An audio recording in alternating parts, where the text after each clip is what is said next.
Hi friends, welcome back to my channel. അപ്പോൾ നമ്മൾ ഒരു രണ്ടര പിടിയോളം സാമ്പാർ പരിപ്പ് തൂരപ്പരിപ്പാണ് കേട്ടോ എടുത്തിരിക്കുന്നത്. ഇനി ഇത് നന്നായിട്ട് നമുക്കൊന്ന് കഴുകി വൃത്തിയാക്കി എടുക്കാം. അപ്പോൾ ഞാൻ കുതിർത്തിട്ടല്ല ചെയ്യുന്നത്, കുതിർത്തിട്ടാണെങ്കിൽ പെട്ടെന്ന് തന്നെ വെന്ത് കിട്ടും. അപ്പോൾ കുറച്ച് നേരം ഒന്ന് കുതിർത്തിട്ട് ചെയ്താൽ പെട്ടെന്നായിട്ട് വെന്ത് കിട്ടും. ഞാനിപ്പോൾ കുക്കറിൽ വേവിച്ചെടുക്കുന്നില്ല, കുക്കറിൽ വേവിച്ച് കഴിഞ്ഞാൽ ഒരുപാട് അങ്ങ് വെന്ത് ഉടഞ്ഞു പോകും കേട്ടോ. അപ്പോൾ നന്നായിട്ടൊന്ന് കഴുകി വൃത്തിയാക്കി കൊണ്ടുവന്നു. ഇനി ഇത് വേവാൻ ആവശ്യത്തിനുള്ള വെള്ളം ഒഴിച്ചതിന് ശേഷം നമുക്കിതൊന്ന് വേവിച്ചെടുക്കാം. വെന്ത് ഉടയുന്ന പരുവം ആവരുത്, വേവണം എന്നാൽ ഉടയുന്ന പരുവം ആവുകയും ചെയ്യരുത്. അതായത് നമ്മളിങ്ങനെ ഇളക്കുമ്പോൾ ഉടഞ്ഞു പോകരുത്, അതായത് കലങ്ങുന്ന ഒരു പരുവം ആവുമല്ലോ, ആ ഒരു പരുവത്തിലാക്കി എടുക്കരുത്.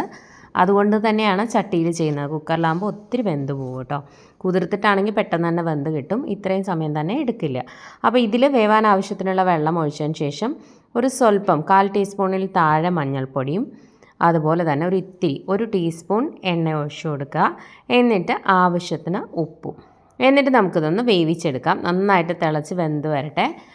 വെള്ളം ബാലൻസ് ഉള്ളത് ഊറ്റിയെടുക്കാം കേട്ടോ. ബാലൻസ് വെള്ളം ഉണ്ടെന്നുണ്ടെങ്കിൽ ഒരു അരിപ്പിൽ വെച്ചിട്ട് ഊറ്റിയിട്ട് പരിപ്പ് മാത്രം എടുത്താൽ മതി, വെള്ളത്തോടു കൂടി എടുക്കണ്ട. അപ്പോൾ ആവശ്യത്തിന് ഉപ്പ് കൂടി ചേർത്തിട്ടുണ്ട്. അപ്പോൾ ഇതൊന്ന് വെന്ത് വരട്ടെ. നമുക്ക് പെട്ടെന്ന് ഉണ്ടാക്കാൻ പറ്റുന്ന ഒരു സിമ്പിളായിട്ടുള്ള ലഞ്ച് കേട്ടോ. അപ്പോൾ പെട്ടെന്ന് നമുക്ക് അധികം പച്ചക്കറികളൊന്നും ഇല്ലാതെ നമുക്ക് പെട്ടെന്ന് ഉണ്ടാക്കിയെടുക്കാം. പെട്ടെന്ന് ഒരു 10-15 മിനിറ്റ് കൊണ്ട് നമുക്ക് ഉണ്ടാക്കിയെടുക്കാൻ പറ്റുന്ന 2 റെസിപ്പീസാണ് കേട്ടോ. സിമ്പിൾ ഉച്ചയൂണാണ്. ഇപ്പോൾ എപ്പോഴും നമ്മുടെ കയ്യിൽ പച്ചക്കറികളൊക്കെ സ്റ്റോക്ക് ഉണ്ടാവില്ലല്ലോ. അപ്പോൾ അങ്ങനെയൊക്കെ ഇല്ലാതെ വരുന്ന ഒരു സമയത്ത് നമ്മുടെ വീട്ടിലുള്ള സാധനങ്ങൾ മാത്രം വെച്ചിട്ട് നമുക്ക് ഉണ്ടാക്കിയെടുക്കാം. എല്ലാ വീട്ടിലും എന്തായാലും സാമ്പാർ പരിപ്പ് ഉണ്ടാവുമല്ലോ. അപ്പോൾ ഇത് തിളച്ചിട്ടുണ്ട്, അതൊന്ന് വെന്ത് വരട്ടെ. ഈ സമയത്ത് നമുക്കൊരു ചട്ടി വയ്ക്കാം. കുറച്ച് എണ്ണ ഒഴിച്ചു കൊടുത്ത് എണ്ണ ചൂടാകുമ്പോഴേക്ക് ഇത്തിരി കടുകിട്ടൊന്ന് പൊട്ടിക്കാം. കടുക് പൊട്ടി വരുമ്പോഴേക്കും ഒരു നുള്ളു ഉലുവ, അധികം ആവരുത് കേട്ടോ, ഒരു നുള്ളു ഉലുവയിട്ട് ഒന്നായി കഴിയുമ്പോൾ നമുക്കിനകത്തേക്ക് ഒരു 5-6 വറ്റൽമുളക് 1-2 കട്ട് ചെയ്താണ് ഞാൻ ഇട്ട് കൊടുക്കുന്നത്. എരിവിനനുസരിച്ച് ഇട്ട് കൊടുക്കുക കേട്ടോ. ഞാനൊരു 6 എണ്ണത്തോളം എടുത്തിട്ടുണ്ട്. ഇതങ്ങ് ഒരുപാട് എരിവുള്ളതല്ല. നന്നായിട്ടൊന്ന് റോസ്റ്റ് ചെയ്ത് കൊടുക്കാം. എന്നിട്ട് നമ്മളിതിനകത്തേക്ക് ചേർത്ത് കൊടുക്കുന്നത് ചെറിയുള്ളിയാണ് കേട്ടോ. ഒരു 7-8 ചെറിയുള്ളി കനം കുറച്ച് അരിഞ്ഞതാണ് ഇതിലേക്ക് ചേർത്ത് കൊടുക്കുന്നത്. ഒരു പച്ചമുളക്, അത്യാവശ്യം വലുപ്പമുള്ള ഒരു പച്ചമുളക് ചേർത്തിട്ടുണ്ട്. നിങ്ങളുടെ എരിവിനനുസരിച്ച് പച്ചമുളകിൻ്റെയും വറ്റൽമുളകിൻ്റെയും അളവ് ബാലൻസ് ചെയ്തോളൂ. അപ്പോൾ വറ്റൽമുളക് ചേർക്കുമ്പോൾ പച്ചമുളക് ചേർത്തില്ലെങ്കിലും കുഴപ്പമൊന്നുമില്ല കേട്ടോ. പച്ചമുളക് ഓപ്ഷണലാണ്, പക്ഷെ അത്യാവശ്യം എരിവൊക്കെ വേണ്ടുന്നവർക്ക് ഒരു പച്ചമുളകൊക്കെ ചേർത്ത് കൊടുക്കാം. ഇതിലേക്ക് നമുക്ക് ആവശ്യത്തിന് ഉപ്പ് കൂടി ചേർക്കാം. എന്നിട്ട് ഉള്ളിയൊക്കെ അത്യാവശ്യം ഒന്ന് വാടി വരണം കേട്ടോ. ഒരുപാട് അങ്ങ് കളർ ചേഞ്ച് ആവണ്ട, എന്നാലും അത്യാവശ്യം നന്നായിട്ടൊന്ന് വഴണ്ട് വരണം. ആ സമയത്ത് നമ്മൾ ഇതിനകത്തേക്ക് ചേർത്ത് കൊടുക്കുന്നത് ഒരു നെല്ലിക്ക വലുപ്പത്തിലുള്ള പുളി 1 കപ്പ് വെള്ളത്തിൽ, അതായത് 250 ml കപ്പിന് 1 കപ്പ് വെള്ളത്തിൽ കുറച്ച് മുന്നേ തന്നെ, നമ്മൾ കറി ഉണ്ടാക്കുന്നതിന് മുന്നേ തന്നെ കുതിർക്കാൻ വേണ്ടി വയ്ക്കുക. ഒന്ന് കുതിർന്ന് കഴിയുമ്പോൾ നന്നായിട്ട് ഞെരടി പിഴിഞ്ഞ് ആ 1 കപ്പ് വെള്ളം, 250 ml കപ്പിന് 1 കപ്പ് വെള്ളം നമ്മളിതിലേക്ക് പുളിവെള്ളം ഒഴിച്ചു കൊടുക്കുന്നുണ്ട്. കംപ്ലീറ്റ് ആയിട്ട് ഒഴിച്ചു കൊടുക്കുക കേട്ടോ. നന്നായിട്ട് ഞെരടി ആ പുളിവെള്ളം മാത്രം കേട്ടോ അത് ഒഴിച്ചു കൊടുത്തിട്ട് ഇനി നന്നായിട്ടൊന്ന് തിളക്കട്ടെ. നല്ല ടേസ്റ്റി ആയിട്ടുള്ള റെസിപ്പിയാണ്, നിങ്ങൾ മസ്റ്റായിട്ടും ട്രൈ ചെയ്യുക. ഒരു പാലക്കാടൻ സ്പെഷ്യൽ റെസിപ്പിയാണ് കേട്ടോ. പാലക്കാട് ഒരുവിധം എല്ലാ വീടുകളിലും എല്ലാ ദിവസവും ഉണ്ടാക്കുന്ന ഒരു കറിയാണ്. ഇവിടുത്തുകാർക്ക് ഒരുപാട് ഇഷ്ടപ്പെട്ട ഒരു കറിയാണ് കേട്ടോ. ഞാനിവിടെ വന്നതിന് ശേഷമാണ് ഈ ഒരു കറി കഴിക്കുന്നത്, പക്ഷെ എനിക്ക് ഒരുപാട് ഇഷ്ടമാണ്. നന്നായിട്ടൊന്ന് തിളക്കട്ടെ,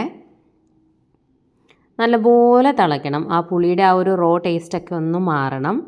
ഇവിടെ കൂടുതലും പുളി ചേർത്തുള്ള കറികളാണ് കേട്ടോ ഒരുവിധം എല്ലാം. പക്ഷേ ഞങ്ങൾക്ക് കൊല്ലത്തോട്ട് അങ്ങനെ അധികം പുളി ചേർത്ത കറികൾ കുറവാണ്. പക്ഷേ ഇവിടെ ഒരുവിധം എല്ലാ കറികൾക്കും പുളി ചേർത്ത്. എന്നിട്ട് ഞാനിതിനകത്തേക്ക് സെയിം കപ്പിന് ഒരു 2 കപ്പ് വെള്ളം കൂടി ഒഴിച്ചു കൊടുക്കുന്നത്. അതായത് 250 ml കപ്പിന് 1 കപ്പ് പുളിവെള്ളവും 2 കപ്പ് പച്ചവെള്ളവും കൂടി ഒഴിച്ചു കൊടുക്കുക. ചൂടുവെള്ളമാണെങ്കിൽ കൂടുതൽ നല്ലതാണ്. ഇനി ഇതിനകത്തേക്ക് ഞാൻ ഒരു പൊട്ട് ശർക്കര കൂടി ചേർക്കുന്നുണ്ട്. ഓപ്ഷണലാണ്, ഇഷ്ടമുണ്ടെങ്കിൽ ചേർത്ത് കൊടുക്കാം. ചേർത്ത് കഴിഞ്ഞാൽ ഒരു പ്രത്യേക സ്വാദാണ്. എല്ലാവരും ശർക്കര ചേർക്കാറില്ല, അധികം അളവ് കൂടരുത്, ഒരു പൊട്ട് ചേർത്ത് കൊടുത്താൽ മതി. പക്ഷേ ആ ശർക്കര ചേർത്ത് കഴിയുമ്പോൾ ആ പുളിയും ഉപ്പും എല്ലാം ഒന്ന് ബാലൻസ് ആയിട്ട് ഒരു പ്രത്യേക ടേസ്റ്റാണ് കേട്ടോ. അപ്പോൾ ഉണ്ടെങ്കിൽ മസ്റ്റായിട്ടും ചേർത്ത് കൊടുക്കുക. ആ ടേസ്റ്റ് ഇഷ്ടമല്ലാത്തവർക്ക് മാത്രം ഒഴിവാക്കുക കേട്ടോ, അല്ലാത്തവർ ചേർത്തോളൂ, നല്ല ടേസ്റ്റാണ് ശർക്കര കൂടി ചേർക്കുമ്പോൾ. ഇനി നന്നായിട്ട് തിളച്ച് ആ എരിവൊക്കെ വരണം. ശരിക്കും നമ്മുടെ ചോറിൽ ഈ കറി കുറച്ചിങ്ങനെ വെള്ളം പോലെ ഇരിക്കണം, തിക്കാവരുത് കേട്ടോ. അപ്പോൾ ഇനി നമുക്ക് ഫ്ലെയിം ഓഫ് ചെയ്ത് കൊടുക്കാം. നല്ല ലൂസായിട്ടുള്ള കറിയാണ്, തിക്കായിട്ടുള്ളതല്ല. നമ്മുടെ രസത്തിൻ്റെയൊക്കെ ഒരു രീതിയിൽ വരും. അപ്പോൾ ഒരുപാടിട്ടങ്ങ് വറ്റിച്ചെടുക്കരുത് കേട്ടോ. അപ്പോൾ ഞാൻ ഫ്ലെയിം ഓഫ് ചെയ്തിട്ടുണ്ട്. നന്നായിട്ടൊന്ന് തിളച്ച് കഴിഞ്ഞാൽ നമുക്ക് ഫ്ലെയിം ഓഫ് ചെയ്യാം. ഇനി ഒരു പാൻ വെച്ചിട്ട് എണ്ണ ഒഴിച്ച് കടുകിട്ടൊന്ന് പൊട്ടിച്ച് അതിനകത്തേക്ക് ഒരു 10-12 ചെറിയ ഉള്ളി ചതച്ചതാണ് ഇതിനകത്തേക്ക് ഇട്ട് കൊടുക്കുന്നത്. അത് ചേർത്തിട്ടൊന്ന് വഴറ്റുക. ഒരു 3-4 വെളുത്തുള്ളിയും കൂടി ചതച്ചതിലേക്ക് ഇട്ട് കൊടുക്കുക. എന്നിട്ട് നമുക്ക് നന്നായിട്ട് അതൊന്ന് ആ ഒരു റോ ടേസ്റ്റൊക്കെ ഒന്ന് മാറുന്ന വരെ നമുക്കൊന്ന് വഴറ്റിയെടുക്കാം. അതിനുശേഷം അതിനകത്തേക്ക് ഒരു 1/4 ടീസ്പൂൺ മഞ്ഞൾപ്പൊടി ചേർക്കുന്നുണ്ട്. വേണം എന്നുണ്ടെങ്കിൽ ഒരു 1/4 ടീസ്പൂൺ മുളക് പൊടി, ഓപ്ഷണലാണ്. വേണം എന്നുണ്ടെങ്കിൽ മാത്രം ചേർത്ത് കൊടുക്കുക. ഒരു 1/4 ടീസ്പൂൺ മുളക് പൊടി കേട്ടോ, എരിവിനനുസരിച്ച്. ഇനി നമ്മൾ ഇതിനകത്തേക്ക് ചേർത്ത് കൊടുക്കുന്ന ക്രഷ്ഡ് ചില്ലി, നമ്മുടെ ചതച്ച വറ്റൽമുളകാണ്. അപ്പോൾ വറ്റൽമുളകിൻ്റെ എരിവാണ് ഇതിനകത്തേക്ക് ഉള്ളത്. അപ്പോൾ ചതച്ച മുളക് ഇട്ട് കൊടുക്കാം. നിങ്ങൾക്ക് ഒരിത്തിരി മുളക് പൊടി ചേർത്ത് കഴിഞ്ഞാൽ കുറച്ചും കൂടി ഒരു കളറ് കിട്ടും. ഓപ്ഷണലാണ്, വേണമെന്നുണ്ടെങ്കിൽ മാത്രം ചേർക്കുക. ഞാൻ ചേർത്തിട്ടില്ല കേട്ടോ. ഇനി ഇതിനകത്തേക്ക് നമുക്ക് ഒരു അരപ്പിടിയോ അല്ലെങ്കിൽ നിങ്ങളുടെ ടേസ്റ്റിനനുസരിച്ച് ഒരു പിടിയോളം വേണമെങ്കിൽ തേങ്ങ ചേർത്ത് കൊടുക്കാം. 2-3 ടേബിൾ സ്പൂൺ ചേർത്ത് കൊടുത്താലും മതി. ആവശ്യത്തിന് കറിവേപ്പിലയും കൂടി ചേർത്തിട്ട് ഒരു 1 മിനിറ്റ് നന്നായിട്ടൊന്ന് മിക്സ് ചെയ്തതിന് ശേഷം ഞാൻ കുറച്ച് വെള്ളം ഉണ്ടായിരുന്നു, ആ വെള്ളം ഈ അരിപ്പിൽ വെച്ചിട്ട് ഊറ്റിക്കളഞ്ഞ് എടുത്ത നമ്മുടെ പരിപ്പ്, നമ്മൾ ഓൾറെഡി സാമ്പാർ പരിപ്പ് വേവിച്ചിരുന്നല്ലോ, വെന്ത് ഉടഞ്ഞിട്ടില്ല കേട്ടോ, പക്ഷേ വെന്തിട്ടുമുണ്ട്. നമ്മളിങ്ങനെ കൈകൊണ്ട് പ്രസ് ചെയ്താൽ, നല്ല ബലം പിടിച്ച് പ്രസ് ചെയ്താൽ അതിങ്ങനെ ഉടയും. പക്ഷേ ഉടയുന്ന പരുവമല്ല, ഇങ്ങനെ കുഴയുന്ന ഒരു പരുവമായി വരരുത്. കാരണം നമ്മളിങ്ങനെ ചിക്കി കൊടുക്കുമ്പോൾ അതങ്ങ് കുഴഞ്ഞു പോവും. അപ്പോൾ വേവണം എന്നാൽ ഉടയുന്ന പരുവമാവുകയും ചെയ്യരുത്, ആ രീതിയിൽ കേട്ടോ. നന്നായിട്ട് വേവണം കേട്ടോ, വേവാതിരിക്കരുത്, ഉള്ളിങ്ങനെ കടിക്കരുത്. എന്നിട്ട് നന്നായിട്ട് നല്ല പോലെ ഒന്ന് മിക്സ് ചെയ്ത് എടുക്കുക. കുറച്ച് പറന്ന തവി കൊണ്ടൊക്കെ മിക്സ് ചെയ്യുക, അല്ലെന്നുണ്ടെങ്കിൽ ഇത് ഒരുപാടങ്ങ് മിക്സായിട്ട് കട്ട കെട്ടിപ്പോവും. ജസ്റ്റ് ഒന്ന് ചിക്കി എടുക്കുക, അത്രയേ ഉള്ളൂ. ഉപ്പൊക്കെ ഒന്ന് ചെക്ക് ചെയ്ത് നോക്കുക. എക്സ്ട്രാ വേണമെന്നുണ്ടെങ്കിൽ ചേർത്ത് കൊടുക്കണം. ഒരിത്തിരി മുളക് പൊടി കൂടി ചേർത്താൽ കുറച്ചുകൂടി ഒരു കളർ കിട്ടും. നമ്മുടെ ചതച്ച മുളകാണ് അതിൻ്റെ ടേസ്റ്റ്. ഒരു മിനിറ്റ് മതി. എന്നിട്ട് ഫ്ലെയിം ഓഫ് ചെയ്ത് മാറ്റി വയ്ക്കാം. അപ്പോൾ നമ്മുടെ ഇന്നത്തെ ഊണ് വിളമ്പാം. ചോറെടുത്തിട്ടുണ്ട്. ഇനി നമ്മുടെ മുളക് വറുത്ത പുളി, പാലക്കാടൻ സ്പെഷ്യലാണ് മുളക് വറുത്ത പുളി. ഇത് കഴിക്കുമ്പോൾ എന്താ ചെയ്യാമെന്നറിയോ, ഈ മുളകുണ്ടല്ലോ, വറ്റൽ മുളക്, അത് ഓരോന്നെടുത്ത് ഇങ്ങനെ നന്നായിട്ട് ആ ചോറിൽ ഞെരടിയിട്ടാണ് കേട്ടോ കഴിക്കുന്നത്.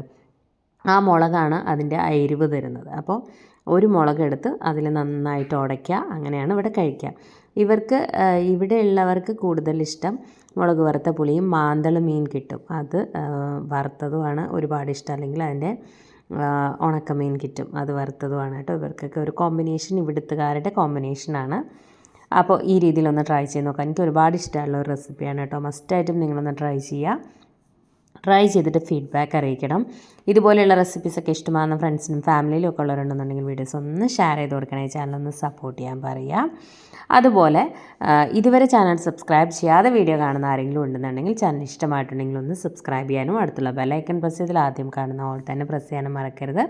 വീഡിയോ ഇഷ്ടമായിട്ടുണ്ടെങ്കിൽ ഹൈ ബട്ടൺ ഒന്ന് പ്രസ് ചെയ്യുക. അതുപോലെ തന്നെ ലൈക്ക് ചെയ്യാനും ഷെയർ ചെയ്യാനും കമൻറ്റ് ചെയ്യാനും മറക്കരുത്. പ്ലേലിസ്റ്റ് ഒന്ന് ചെക്ക് ചെയ്ത് നോക്കുക, നിങ്ങൾക്ക് ഇഷ്ടമുള്ള റെസിപ്പീസൊക്കെ ട്രൈ ചെയ്ത് നോക്കുക. എന്തെങ്കിലും സജഷൻസ് ഒക്കെ ഉണ്ടെന്നുണ്ടെങ്കിൽ കമൻറ്റ് ബോക്സിൽ കമൻറ്റ് ചെയ്യാൻ മറക്കരുത്. എന്തെങ്കിലും ഡൗട്ട്സ് ഒക്കെ ഉണ്ടെന്നുണ്ടെങ്കിൽ കമൻറ്റ് ചെയ്തിരുന്നാൽ മതി കേട്ടോ, റിപ്ലൈ തരുന്നതായിരിക്കും. അപ്പോൾ ഏതെങ്കിലും റെസിപ്പീസൊക്കെ ട്രൈ ചെയ്യാൻ ആഗ്രഹമുള്ളവർക്കും മെസ്സേജ് അയക്കാവുന്നതാണ്. അപ്പോൾ വ്യത്യസ്തമായ മറ്റൊരു റെസിപ്പിയുമായി വീണ്ടും കാണാം.